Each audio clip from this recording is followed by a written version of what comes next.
Hola, ¿qué tal? Yo soy la estudiante Senmache Palacios Angélica Sofía, perteneciente al grupo 2 del curso Integraciones Básicas y Clínicas. El día de hoy les voy a dar a conocer el uso del oxímetro y la auscultación pulmonar. Pues bien, como todos sabemos, el aparato se coloca en el dedo índice. Para ello, nuestro paciente no debe tener las uñas largas, las uñas pintadas, los dedos fríos, para que de esa manera nuestro equipo pueda responder correctamente.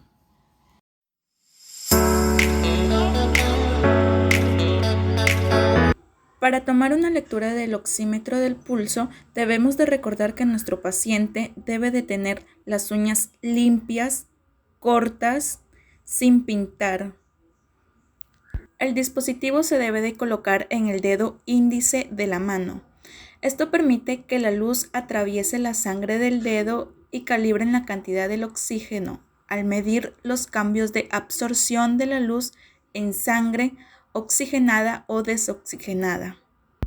Te debe de mostrar dos cifras, uno con una etiqueta PR y la otra con la etiqueta SP o2.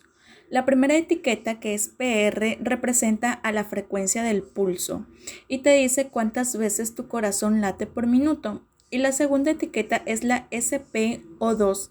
Es una abreviatura que significa la saturación de oxígeno por pulsiometría. En este caso, nuestra paciente tiene 99/92.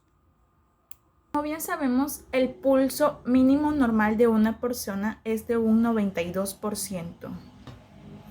Bueno, sabemos que es muy importante ya que nos permite conocer la oxigenación en nuestro cuerpo.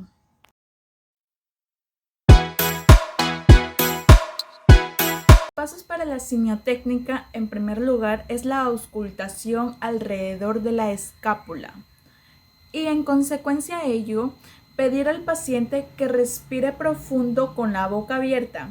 Esto nos permite escuchar mejor su respiración. Bien, para la auscultación pulmonar debemos de tener en claro dos claves, que es la simiotécnica y los estertores pulmonares. Tenemos que saber en cuenta los 8 puntos de auscultación en cada lado del pulmón. En la parte superior encontramos el nivel de la ápices, por consiguiente el nivel de los espacios interescápulo-vertebrales y la evaluación de las bases. Sabemos que la auscultación siempre debe ser bilateral, de modo que luego de auscultar un foco inmediatamente se evalúa el control lateral. Pedimos al paciente que de manera lenta inhale y exhale con la boca abierta. Esto nos facilitará el sonido al momento que aumenta la respiración.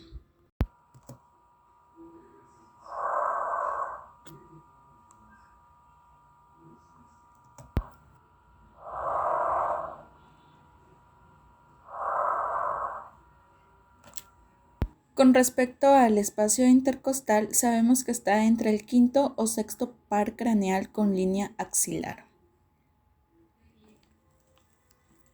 En la auscultación del corazón requiere una excelente audición y la capacidad de distinguir diferentes sutiles en el tono y la duración. En la cardíaca se oyen los latidos cardíacos y los soplos, que puede indicar un trastorno de las válvulas cardíacas. A menudo se auscultan pulmones y corazón en un mismo procedimiento, lo que se llama auscultación cardiopulmonar. Esa ha sido toda nuestra presentación con respecto a la auscultación pulmonar y la oximetría.